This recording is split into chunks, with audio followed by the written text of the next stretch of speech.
어머니, 잠시 이야기 좀 나눌 수 있을까요? 2024년 겨울 한미자 씨의 며느리가 조심스럽게 말을 꺼냈습니다.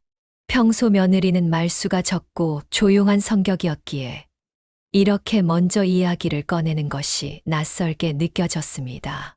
그래, 무슨 일이니? 저희가 어머님 댁으로 들어와서 살면 안 될까요? 갑작스러운 제안에 한미자 씨는 잠시 할 말을 잃었습니다.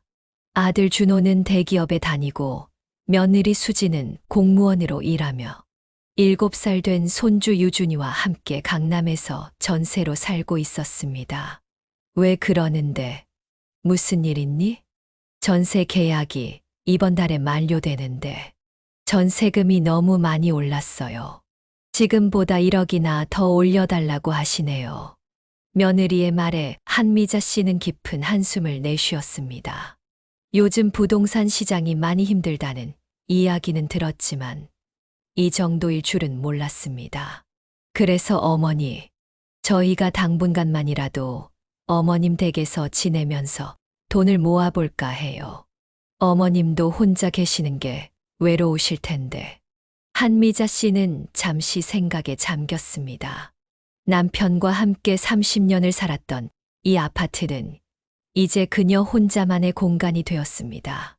3년 전 남편이 갑작스러운 심장마비로 세상을 떠난 후 넓은 집이 더욱 크게 느껴졌습니다. 어머님, 제가 솔직히 말씀드리면 며느리는 조심스럽게 말을 이어갔습니다. 둘째도 생각하고 있어요. 하지만 지금 집값이 이렇게 오르는 상황에서는 도저히 엄두를 못 내겠더라고요.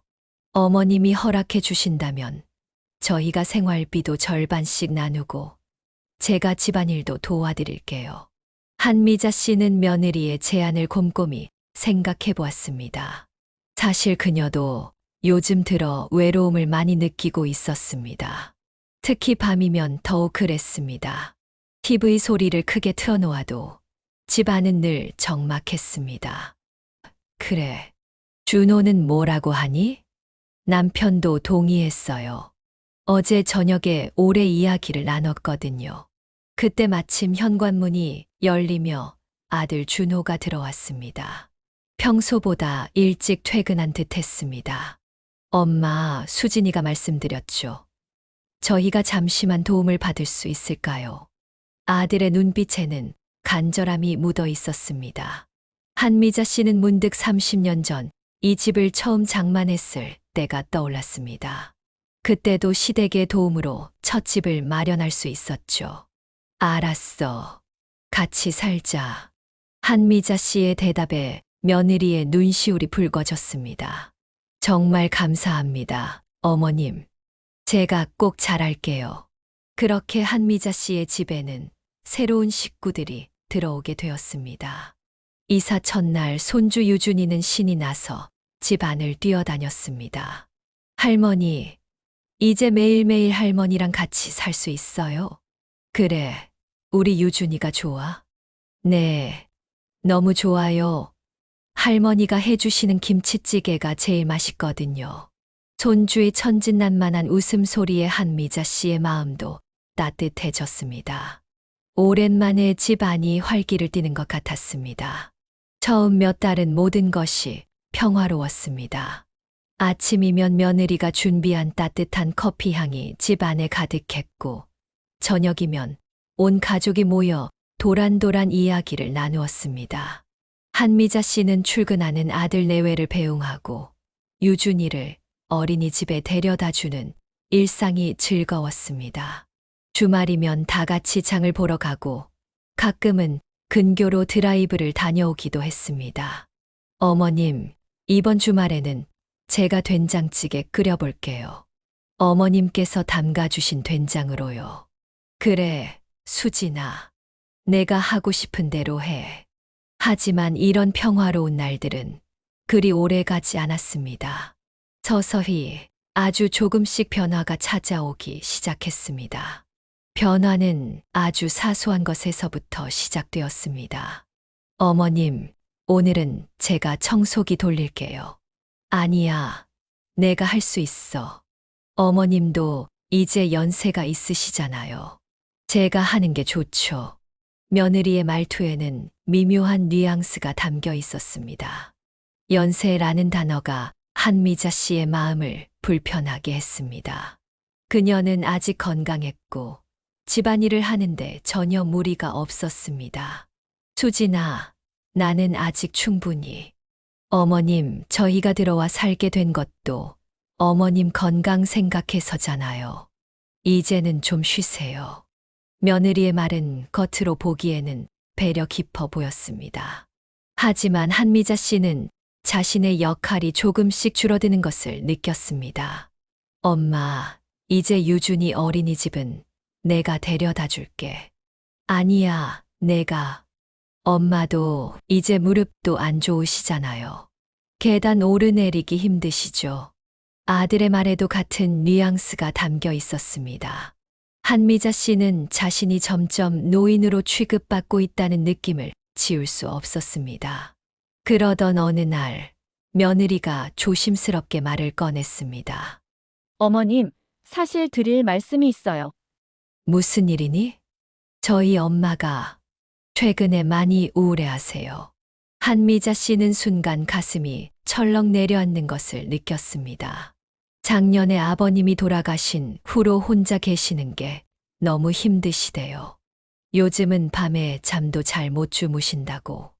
며느리의 말에 한미자 씨는 말문이 막혔습니다. 그녀도 1년 전 남편을 잃은 처지였기에 장모님의 심정을 이해하지 못하는 것은 아니었습니다. 그래서 어머님, 장모님을 모시고 싶다는 거니? 한미자 씨가 먼저 말을 꺼냈습니다. 며느리는 잠시 눈을 피하더니 고개를 끄덕였습니다. 네, 저희가 좀 더 큰 집으로 이사를 가면 좋겠지만 지금 형편에는. 말끝을 흐리는 며느리를 보며 한미자 씨는 이미 결론을 알아차렸습니다. 자신이 이 집에서 나가주기를 바란다는 것을. 어머님, 저희가 적당한 곳을 알아봤어요. 여기서 멀지 않은 곳에 아담한 아파트가. 한미자 씨는 더 이상 며느리의 말을 듣지 않았습니다. 귀에서 윙하는 소리가 났습니다. 30년을 살아온 자신의 집에서 나가라니. 그것도 사돈을 위해서. 엄마, 제 생각에는. 저녁 식사 후 아들이 이야기를 꺼냈습니다. 엄마도 작은 집이 관리하기 더 편하실 것 같아요. 이 집은 너무 커서 청소도 힘드시잖아요. 한미자 씨는 아들을 물끄러미 바라보았습니다. 그녀가 이 집을 장만하기 위해 얼마나 많은 고생을 했는지, 이 집에 얼마나 많은 추억이 담겨 있는지 아들은 알고 있을까요? 내가 내 집에서 나가야 한다는 거니? 엄마, 그렇게 서운해하지 마세요. 저희가 좋은 집을 구해드릴게요. 보증금이랑 월세도 저희가 다 낼 거고. 준호야, 한미자 씨의 목소리가 떨렸습니다. 이 집은 내가 태어나기도 전부터 있던 우리 집이야. 내 아버지랑 나랑 전세 살다가 겨우겨우 대출받아서 장만한 집이란다. 그때 내가 얼마나 기뻐했는지 기억하니? 아들은 잠시 말이 없었습니다. 10살이었던 그 시절, 새 집으로 이사 오던 날의 기억이 희미하게 떠올랐을 것입니다. 알아요, 엄마. 하지만 지금은 상황이 다르잖아요. 장모님도 많이 힘들어 하시고. 그럼 내 장모님은 모시고 난 내보내야 한다는 거니? 엄마, 그렇게 말씀하시면 저희도 너무 힘들어요. 며느리가 울먹이며 말했습니다. 저희도 이런 제안을 드리는 게 얼마나 죄송한 줄 아세요? 하지만 우리 엄마가 너무 힘들어 하셔서 얼마 전에는 우울증 약도 드시기 시작하셨대요. 한미자 씨는 입술을 깨물었습니다. 그녀도 남편을 잃은 후 우울증 약을 먹었습니다. 하지만 그 사실을 아들 내외에게 말한 적은 없었습니다. 혼자서 견뎌냈습니다. 어머님, 우리 엄마는 아버님 돌아가신 후로 혼자 계시잖아요. 저도 가끔 찾아뵙긴 하지만 매일매일이 너무 외로우시대요. 그럼 난 안 외롭니? 한미자 씨의 목소리가 떨렸습니다. 나도 내 아버지 돌아가시고 얼마나 힘들었는지 아니? 그래도 내 집이라도 있으니까 이렇게 버틸 수 있었던 거야. 엄마, 이제 와서 나보고 나가라고? 내 집에서 거실에 무거운 침묵이 내려앉았습니다. 창밖으로 보이는 도시의 불빛들이 흐릿하게 빛나고 있었습니다. 어머님, 저희가 드리는 제안을 한 번만 더 생각해 보세요. 며느리가 조심스럽게 말을 이어갔습니다. 저희가 알아본 집은 정말 좋은 곳이에요. 햇볕도 잘 들고 관리비도 적게 나오고 주변에 산책하기 좋은 공원도 있어요. 한미자 씨는 창밖을 바라보았습니다. 이 창밖 풍경을 30년 동안 보아왔습니다. 봄이면 벚꽃이 피고 여름이면 매미 소리가 들리고 가을이면 단풍이 물들고 겨울이면 하얀 눈이 내렸습니다. 그 모든 계절의 변화를 이 창을 통해 지켜보았습니다. 아들이 대학에 합격했을 때도, 결혼식을 올렸을 때도, 손주가 태어났을 때도 이 집에서 기쁨을 나누었습니다. 준호야, 네, 엄마. 내가 정말 그렇게 하고 싶니? 아들은 고개를 숙인 채 대답했습니다. 죄송해요, 엄마. 하지만 지금으로서는 이게 최선인 것 같아요. 장모님도 도와드려야 하고. 한미자 씨는 천천히 일어났습니다. 그리고 자신의 방으로 향했습니다. 문을 닫기 전 마지막으로 한마디를 던졌습니다. 내일 다시 이야기하자. 방문을 닫고 침대에 누운 한미자 씨는 오랫동안 잠을 이루지 못했습니다. 창밖으로 보이는 달빛이 그녀의 얼굴을 비추었습니다. 다음 날 아침 한미자 씨는 평소보다 일찍 일어났습니다. 밤새 한숨도 자지 못했지만 이상하게 정신은 맑았습니다. 아침 식사 준비를 하면서 문득 30년 전 이 집에 처음 이사 왔을 때가 생각났습니다. 그때 준호는 겨우 10살이었습니다. 엄마, 우리 집이에요. 진짜 우리 집이에요. 그래, 이제 여기가 우리 집이야. 와, 내 방도 있어요? 응, 내 방도 있지. 그때 준호의 눈빛은 얼마나 반짝였었는지. 한미자 씨는 식탁에 밥과 국을 차리면서 그 시절을 떠올렸습니다. 어머님, 제가 도와드릴게요. 며느리가 부엌으로 들어왔습니다. 평소와 다름없는 모습이었지만 어제의 대화 때문인지 왠지 어색한 기운이 감돌았습니다. 됐어. 다 됐으니까 준호 깨워줄래? 아침 식사는 무거운 침묵 속에서 진행되었습니다. 유준이만 평소처럼 떠들며 밥을 먹었습니다. 할머니, 오늘은 뭐 해요? 오늘은 할머니가 좀 바빴어. 에이, 할머니는 맨날 바쁘대요. 유준이의 투정에 한미자 씨의 마음이 아팠습니다. 이제 곧 이 아이와도 떨어져 지내야 한다는 생각에 목이 메었습니다. 어머님, 식사가 끝나고 설거지를 하는 동안 며느리가 조심스럽게 말을 걸었습니다. 어제 말씀드린 거 많이 생각해 보셨어요? 응, 저희가 알아본 집이 정말 좋은 곳이에요. 오늘 시간 되시면 같이 가보실래요? 한미자 씨는 잠시 망설였습니다. 하지만 이미 마음의 결정은 내려져 있었습니다. 수진아, 네, 어머님. 난 그 집에 안 갈 거야. 며느리의 손이 멈췄습니다. 네, 내가 다른 제안을 하나 할게. 한미자 씨는 천천히 말을 이어갔습니다. 이 집을 팔자. 네, 어머님, 그게 무슨, 이 집을 팔고 그 돈으로 두 채의 집을 마련하는 거야. 하나는 너희가 장모님과 함께 살 집, 하나는 내가 살 집. 며느리는 놀란 표정으로 한미자 씨를 바라보았습니다. 하지만 어머님, 이 집에 얼마나 많은 추억이, 추억은 이미 내 마음에 있어. 이제는 새로운 시작을 해야 할 때인가 봐. 한미자 씨의 목소리는 담담했지만 그 속에는 깊은 결단이 묻어 있었습니다. 어머님, 내 어머님도 힘드실 테고, 나도 이제 혼자만의 공간이 필요할 것 같아. 그때 준호가 거실로 나왔습니다. 엄마, 무슨 이야기 하세요? 준호야, 이리 와봐. 엄마가 할 말이 있어. 엄마, 그래도 이게 최선이야, 준호야. 한미자 씨는 아들의 눈을 똑바로 바라보며 말했습니다. 이 집을 팔면 꽤 좋은 가격을 받을 수 있을 거야.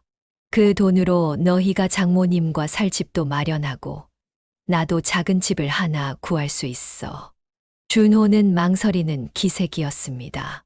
하지만 엄마, 이 집은 30년 동안 살았지. 내 아버지랑 함께 일구고 너를 키우고. 그래, 이 집에는 우리 가족의 모든 추억이 있어. 한미자 씨의 목소리가 살짝 떨렸습니다. 하지만 준호야, 집은 결국 사람이 사는 곳이야. 내가 장모님을 모시고 싶다는 마음 이해해. 그리고 그게 옳은 일이라고 생각해. 엄마, 다만 나도 내 공간이 필요해. 너희와 함께 살면서 점점 내가 줄어드는 것 같았어. 이제는 정말 나를 위한 시간과 공간이 필요한 것 같아. 창밖으로 따스한 아침 햇살이 들어왔습니다. 한미자 씨는 창가에 서서 잠시 밖을 바라보았습니다. 어머님 말씀이 맞아요. 며느리가 조심스럽게 말했습니다. 저희가 너무 일방적으로만 생각했네요. 어머님도 당신의 삶이 필요하시죠. 한미자 씨는 미소를 지었습니다. 수진아, 고마워. 이해해줘서. 그럼 엄마는 어디로 가실 거예요? 아직 정하진 않았어. 하지만 걱정하지 마. 나도 이제 새로운 시작을 해보고 싶어. 한미자 씨는 주머니에서 종이 한 장을 꺼냈습니다. 밤새 잠을 이루지 못하는 동안 적어둔 메모였습니다. 여기 봐. 내가 생각해둔 동네들이야. 전부 교통이 편하고 시장도 가깝고 무엇보다 너희 집이랑 너무 멀지 않은 곳으로 골랐어. 준호는 메모를 받아들고 한참을 들여다보았습니다. 엄마는 언제부터 이런 걸? 어머니들은 다 알아, 아들. 때가 되면 이런 날이 올 거라는 걸. 한미자 씨의 말에 준호의 눈시울이 붉어졌습니다. 죄송해요, 엄마. 제가 너무... 아니야. 내가 미안해할 일 아니야. 이제 우리 모두 새로운 시작을 하는 거야. 그때 유준이가 뛰어왔습니다. 할머니, 할머니도 이사 가요? 응, 할머니도 새로운 집으로 갈 거야. 그럼 저 이제 할머니 못 봐요? 아니지. 할머니가 자주 보러 갈게. 약속할까? 유준이는 할머니의 새끼손가락과 자신의 새끼손가락을 걸며 웃었습니다. 한미자 씨는 창밖을 다시 바라보았습니다. 30년의 세월이 깃든 이 집을 떠나는 것은 분명 쉽지 않을 것입니다. 하지만 이제는 새로운 시작을 할 때입니다. 더 많은 지혜로운 이야기를 함께 나누고 싶으시다면 좋아요 버튼을 눌러주세요. 영상이 도움이 되셨다면 좋아요는 큰 힘이 됩니다. 구독 버튼을 눌러주세요. 종 모양 알람 버튼을 눌러 전체 알림부로 설정해 주세요. 새로운 영상이 올라올 때마다 가장 먼저 만나보실 수 있습니다. 댓글로 여러분의 생각을 나눠주세요. 다음에 다루었으면 하는 주제나 고민이 있다면 댓글로 남겨주세요. 여러분의 의견이 다음 영상의 소중한 밑거름이 됩니다. 앞으로도 삶에 도움이 되는 의미 있는 이야기로 찾아뵙겠습니다. 함께 해주셔서 감사합니다. 다음 영상에서 만나요.